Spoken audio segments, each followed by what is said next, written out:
என்னால இத பண்ண முடியுமா? அவங்கள நான் எப்படி ஃபேஸ் பண்ண போறேன்?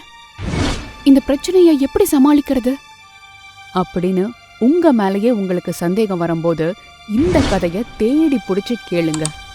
நிச்சயம் இந்த கதையின் முடிவு உங்க மனசை மாத்தும். எல்லோருக்கும் வணக்கம்.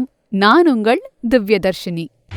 குட்டி குட்டி துணுக்கு கதைகள், தன்னம்பிக்கை கதைகள், திருக்குறள் கதைகளை கேட்க நம்ம சேனலை சப்ஸ்கிரைப் பண்ணிக்கோங்க. 17ஆம் நூற்றாண்டுடைய பிற்பகுதி. அது மத்திய இந்தியா முழுவதும் மராட்டியர்களுடைய ஆட்சி பரவியிருந்த காலம். அப்போ சம்பாஜிங்கிற மன்னருடைய ஆட்சியில தமிழகத்துடைய சில பகுதிகளும் இருந்தது. அப்படிப்பட்ட பகுதிகளில் ஒன்னான ஆரியம்பாவூர்ங்கிற கிராமத்துல இளங்கோங்கிற ஒரு இளைஞன் வாழ்ந்துட்டு வந்தான். அவன் ஒரு குயவன், கடுமையான உழைப்பாளி, புத்திசாலியும் கூட. ஆனா என்னைக்குமே அவன் மேல அவனுக்கு நம்பிக்கை இருந்ததில்ல. தினமும் பானைகளை செஞ்சு அதை சந்தைக்கு கொண்டு போய் விற்பனை பண்றதுதான் அவனுடைய அன்றாட வேலை. இப்படியே நாட்கள் நகர்ந்து போக ஒரு நாள் அந்த கிராமத்துக்கு ஒரு சின்ன சிக்கல் உண்டாச்சு. அதாவது அந்த கிராமத்துல வளர்ற கால்நடைகள் எல்லாம் திடீர்னு காணாம போச்சு. அந்த கிராமத்தை ஒட்டி இருக்கிற காட்டு பகுதியில இருந்த ஒரு வயதான சிங்கம் தான் அதுக்கு காரணம். அந்த சிங்கத்தை பிடிக்கிறதுக்காக இந்த கிராம மக்கள் எவ்வளவோ முயற்சி பண்ணாங்க. ஆனா ஒன்னும் வேலைக்காகல. இப்படி இருக்கிற சமயத்துல தான் ஒரு நாள் அந்த கிராமத்துல பயங்கர இடி மின்னலோட மழை பெய்ய ஆரம்பிச்சுது. நடு சாமம் இடி சத்தத்தை கேட்டு திடுக்கிட்டு எழுந்த இளங்கோவுக்கு அப்பதான் வாசல்ல தான் கட்டி போட்டிருந்த கழுதை ஞாபகத்துக்கு வந்தது. மழையில அது நனைஞ்சிடுமே அப்படின்னு அடிச்சு புடிச்சு வாசலுக்கு ஓடின இளங்கோவுக்கு அங்க ஒரு பெரிய அதிர்ச்சி காத்துக்கிட்டு இருந்தது. ஏன்னா அவன் கட்டி போட்டிருந்த இடத்துல அந்த கழுதைய காணோம். அந்த கழுதை அவனுக்கு எவ்வளவு முக்கியம் அப்படின்னா, அவன் செய்யற பானைகளை எல்லாம் அந்த கழுதை மேல ஏத்திட்டு தான் பக்கத்து நகரத்துக்கு போய் வித்துட்டு வருவான். அந்த கழுதை இல்லைன்னா அவனுக்கு வியாபாரமே இல்லை. ஏற்கனவே அவன் குடும்ப சூழ்நிலை ரொம்ப கஷ்டத்துல இருக்கிறதுனால தினசரி வியாபாரத்துக்கு போலனா அவனுடைய நிலைமை ரொம்ப மோசமாயிடும். அதனால அந்த கன மழைய கூட பொருட்படுத்தாம இளங்கோ தன்னுடைய கழுதைய தேடி புறப்படுறான். கிட்டத்தட்ட 2 மணி நேரத்துக்கு அப்புறம் அவன் கழுதை இருக்கிற இடத்த கண்டுபிடிச்சிடறான். அது மழைக்கு பயந்து ஒரு பாழடைஞ்ச கட்டடத்துல போய் படுத்திருந்தது. அத பார்த்ததும் இளங்கோக்கு வந்தது பாருங்க கோவம். ஒரு தடியை எடுத்து நல்ல 4 சாத்து சாத்துறான். அப்புறம் தான் கொண்டு போன கயித்துல அதை கட்டி இழுத்துட்டு வந்து பழையபடி தான் வீட்டு வாசல்ல கட்டிட்டு தூங்க போயிடுறான் இளங்கோ. அடுத்த நாள் காலையில அந்த கிராமத்துல இருக்கிற எல்லாருக்கும் ஒரு பேசு பொருளா மாறிட்டான் இளங்கோ. அதுக்கு காரணம் முந்தின நாள் ராத்திரி அவன் பண்ணின சம்பவம் தான். தூங்கிட்டு இருந்த இளங்கோவை எழுப்பி அவன் மனைவி விஷயத்த சொல்ல பதறி அடிச்சுட்டு வாசல்ல வந்து பார்த்தவனுக்கு தலையே சுத்திடுச்சு. அட ஆமாங்க, அவ்வளவு நாளா அந்த கிராம மக்களை பாடாப்படுத்தி எல்லாரையும் பயப்படுத்தின அந்த சிங்கத்தை தான் அவன் அடக்கி தான் வீட்டு வாசல்ல கட்டி போட்டு வச்சிருந்தான். அப்பதான் சட்டுன்னு முந்தின நாள் நடந்தது அவனுடைய ஞாபகத்துக்கு வந்தது. அவன் தூரத்திலிருந்து பார்த்தப்போ அவனுக்கு அங்க ஏதோ ஒரு விலங்கு படுத்திருக்கிறது மட்டும்தான் தெரிஞ்சுது. அவனுடைய கழுதை அடிக்கடி அந்த இடத்துல போய் படுத்திருக்கிறத தான் வழக்கமா வச்சிருந்தது. அதனால தான் கழுதை தான் அங்க படுத்திருக்கு அப்படின்னு யூகிச்சு அவன் பக்கத்துல போனான். அந்த சமயம் பார்த்து அது வரைக்கும் கையில இருந்த விளக்கு கீழே விழுந்து அணைஞ்சு போச்சு. அதனால அங்கிருந்த அரகுர வெளிச்சத்துல படுத்திருக்கிறது சிங்கம்னு அவன் கண்ணுக்கு தெரியல. ஏற்கனவே கடும் கோபத்துல போனவன் பக்கத்துல போன உடனே சர மாரியா அடிச்சதுனால ஏற்கனவே உடம்பு சரியில்லாம மூளையில முடங்கி கிடந்த அந்த வயசான சிங்கம் இவனுடைய கண்மூடித்தனமான தாக்குதலுக்கு பயந்து அப்படியே அடங்கி போச்சு. இப்ப கூட அவன் நிக்கிறத பார்த்ததும் அந்த சிங்கம் கொஞ்சம் பயந்து ஒடுங்கி போய் தான் உட்கார்ந்துருந்தது. அங்க அவன் வீட்டு முன்னாடி அந்த சிங்கத்தை பார்க்கறதுக்கும் அவனை பாராட்டுறதுக்கும் ஒரு பெரிய கூட்டமே கூடியிருந்தது.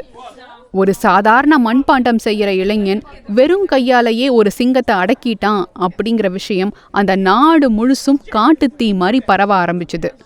இது ஒரு பக்கம் இருக்க, அந்த நாட்டுடைய ராஜாவுக்கு ஒரு பெரிய தலைவலி இருந்தது.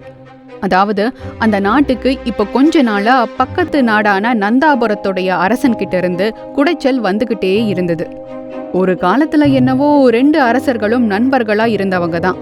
பல தடவை அந்த நந்தாபுரத்துடைய அரசன் இந்த நாட்டுக்கு வந்து போயிருக்காரு. இந்த நாட்டுடைய அமைப்பும் இதோடைய படைபலமும் இந்த அரசனை பத்தின முழு விவரமும் பக்கத்து நாட்டு அரசனுக்கு நல்லாவே தெரியும்.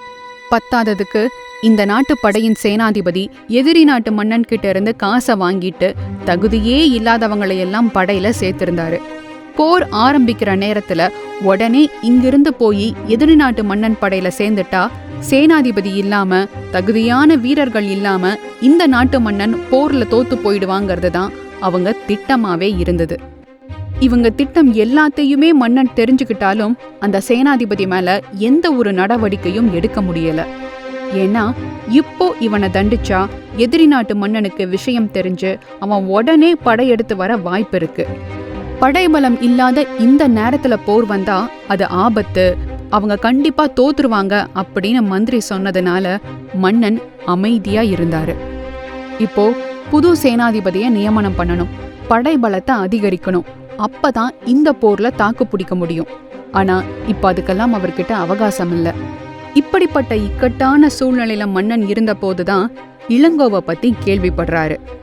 எந்தவித ஆயுதமும் இல்லாம ஒரு சிங்கத்தையே பிடிச்ச அந்த வீரனை போருக்கு பயன்படுத்திக்கலாம் அப்படின்னு மன்னனுக்கு தோணுச்சு.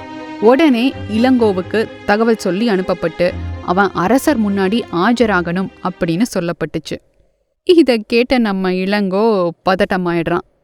ஐயோ, நம்ம வீரம் என்னன்னு நமக்கு தானே தெரியும், இந்த அரசர் நம்மளை கூப்பிட்டு என்னென்ன கேள்வி கேட்க போறாரோ அப்படின்னு நினைச்சு அவனுக்கு ராத்திரி எல்லாம் தூக்கமே இல்லை. அதே நேரத்துல செவி வழி செய்தியை வச்சு எதுவும் முடிவு பண்ண வேண்டாம், அவனுடைய வீரத்தை ஒரு சோதனை மூலமா தெரிஞ்சுக்கலாம் அப்படின்னு நினைச்சு அதுக்கான ஏற்பாட்டை எல்லாம் பண்ணாரு மன்னர். அடுத்த நாள் மன்னனை பார்க்க போன இளங்கோவுக்கு சோதனை தயாரா இருந்தது. அதாவது அங்க இருந்த ஒரு கூண்டுல ஒரு காளை அடைக்கப்பட்டிருந்தது. இளங்கோ அந்த கூண்டுக்குள்ள ஒத்த ஆளா போய் அந்த காளையை அடக்கி அவனுடைய வீரத்தை நிரூபிக்கணும். இதுதான் அவனுக்கான போட்டி. அந்த காளையோட உருவத்தை பார்த்ததுமே மிரண்டு போயிட்டான் நம்ம இளங்கோ. இருந்தாலும் அவன் எதையும் வெளிக்காட்டிக்கல. இப்படியெல்லாம் ஏதாவது நடக்கும், எதுக்கும் இருக்கட்டுமே அப்படின்னு தன்னுடைய மடிப்பல களிமண் உருண்டைகளை கொண்டு வந்திருந்தான். அந்த கூண்டுக்குள்ள போய் கண்ணிமைக்கிற நேரத்துல அந்த காளையோடைய கண்ணுல அந்த மண்ணை தூவிட்டு சாக்குப்பையை எடுத்து அதோடைய முகத்துல மூடி அன்னைக்கு ராத்திரி எப்படி தான் கழுதைன்னு நினைச்சு அந்த சிங்கத்தை தாக்கினானோ அதையே மனசுல வச்சுட்டு இப்போ இந்த காளையையும் கண்ணா பின்னான்னு தாக்க ஆரம்பிச்சான். கொஞ்ச நேரத்திலேயே அந்த காளை நில குலைஞ்சு போச்சு. இளங்கோவும் வெற்றி பெற்றதா அறிவிக்கப்படுறான். தான் பிரச்சனைக்கு ஒரு தீர்வு வந்துட்டதா நினைச்சு மன்னனுக்கு சந்தோஷம் தாங்கல. இவனை தனியா கூப்பிட்டு தன் நாடு இருக்கிற நிலைமைய சொல்லி எதிரி நாட்டு படைய தோக்கடிக்க எப்படியாவது ஒரு திட்டம் போட்டு தனக்கு உதவும்படியும் அந்த திட்டம் என்னங்கிறத அடுத்த நாள் காலையில தனக்கு தெரிவிக்கும்படியும் உத்தரவு போட்டுட்டு அந்த இடத்த விட்டு போயிடுறாரு மன்னர். அவ்வளவுதான், அவ்வளவேதான். இளங்கோவுக்கு தலையே சுத்திடுச்சு.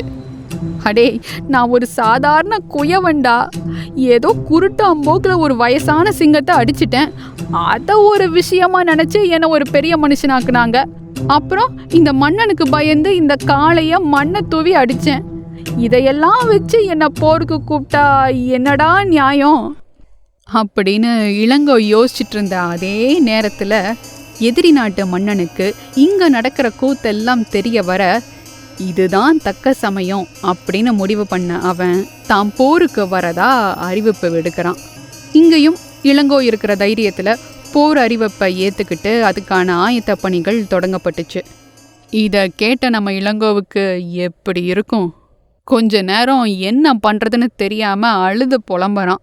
ஒரு கட்டத்துல சரி, இங்க வந்து மாட்டியாச்சு, வேற வழியே இல்ல, இதுல இருந்து எப்படியாவது தப்பிக்கணும், நம்மனால போருக்கு போயெல்லாம் ஜெயிக்க முடியாது, போன தடவை எப்படி தப்பிச்சனோ அதே மாதிரி இப்பவும் ஏதாவது ஒரு கோல்மால் பண்ணி இந்த போரை நடக்க விடாம தடுத்தரணும் அப்படின்னு முடிவு பண்றான்.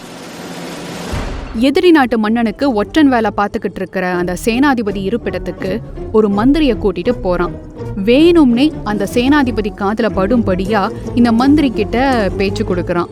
அதாவது இந்த போரை எதிர்கொள்றதுக்கு தான் ஒரு அருமையான திட்டம் வச்சிருக்கிறதாகவும் அதுக்காக ஏற்கனவே பல சிங்கங்களை அடக்கி தான் கட்டுப்பாட்டில் வச்சிருக்கிறதாகவும் அந்த நாட்டு படை வீரர்கள் ஒவ்வொருத்தருக்கும் ஒவ்வொரு சிங்கம் வழங்கப்பட்டு இவனுடைய பயிற்சியின் அடிப்படையில ஒவ்வொரு வீரனும் ஒவ்வொரு சிங்கத்தோட இந்த போருக்கு போக போறதா சேனாதிபதி கேக்குற மாதிரி பேசுறான் இளங்கோ. இதை கேட்டு மிரண்டு போன அந்த சேனாதிபதி உடனே எதிரி நாட்டு அரசன் கிட்ட போய் இதை எல்லாத்தையும் சொல்றான். இளங்கோ எதிர்பார்த்ததும் இதைத்தான். தன் திட்டத்தை செயல்படுத்த இளங்கோ களிமண்ணால செய்யப்பட்ட பல சிங்க உருவங்களை ஏற்பாடு பண்றான். படை வீரர்களை அந்த களிமண் சிங்கத்து மேல உட்கார வச்சு அவங்க கையில ஒரு தீப்பந்தத்தையும் வச்சு அந்த நாட்டுடைய எல்லையில கொண்டு போய் நிறுத்துறான். இப்போ தூரத்திலிருந்து பார்க்கும்போது அந்த எதிரி நாட்டு மன்னனுக்கு இங்க நிறைய படை வீரர்கள் தீப்பந்தத்தோட சிங்கத்தின் மேல அமர்ந்து அடுத்த நாள் போருக்கு காத்துக்கிட்டு இருக்கிறதா நினைச்சுக்கிறான். ஏற்கனவே சேனாதிபதி சொன்னதை கேட்டு பயந்து போயிருந்த இந்த எதிரி நாட்டு அரசன் அவன் சொன்னதெல்லாம் உண்மைன்னு நம்புற மாதிரி இப்படி ஒரு காட்சியை பார்க்க உடனே தன்னுடைய பரிவாரங்களை எல்லாம் கூப்பிட்டுட்டு தன்னுடைய நாட்டுக்கு திரும்ப போயிடுறான். அடுத்த நாளே இந்த நாட்டு மன்னனுக்கு மன்னிப்பு ஓலையும் சமாதான தூதும் அனுப்புறான் எதிரி நாட்டு மன்னன். நடந்ததெல்லாம் நினைவா கனவான்னு தெரியாம முழிச்சிட்டு இருக்கிற இந்த நாட்டு அரசனுக்கு இளங்கோவுடைய சாதுரியத்தை நினைச்சு ரொம்ப பெருமையா இருந்தது. இளங்கோவுக்கு தேவையான அத்தனை வசதிகளையும் செஞ்சு கொடுத்து அவனுடைய வாழ்க்கையையே தலைகீழா மாத்திடுறாரு. அவ்வளவு காலம் கஷ்டப்பட்டதுக்குரிய பலனா இளங்கோ சந்தோஷமா வாழ ஆரம்பிக்கிறான். இந்த கதையில வர இளங்கோ கடுமையான உழைப்பாளி, புத்திசாலி. ஆனா அவனுடைய திறமையோ அவனால என்ன முடியுங்கிறதோ சுத்தி இருந்த யாருக்குமே தெரியல. அவனுடைய புத்திசாலித்தனமும் திறமையும் வெளிப்பட ஒரு சந்தர்ப்பம், ஒரு சூழ்நிலை தேவைப்பட்டுச்சு. அதே மாதிரி தாங்க இந்த கதையை கேட்டுக்கிட்டு இருக்கிற பல இளங்கோக்களுக்கு சொல்றேன். உங்களுக்குள்ள இருக்கிற திறமைகளோ தைரியமோ இல்ல உங்க கேப்பபிலிட்டியோ வெளிப்பட நிச்சயம் ஒரு சிச்சுவேஷன் வரும். அப்படி ஒரு சிச்சுவேஷன் வரும்போது இது எப்படி என்னால பண்ண முடியும் அப்படின்னு தயங்கி நிக்காம என்னதான் ஆகுதுன்னு பாத்திரலாமே அப்படின்னு துணிஞ்சு இறங்குங்க. அந்தந்த பிரச்சனைகள் வரும்போது அந்தந்த சூழ்நிலையை சமாளிக்கிற திறமையும் துணிச்சலும் நிச்சயம் நமக்கு வரும்.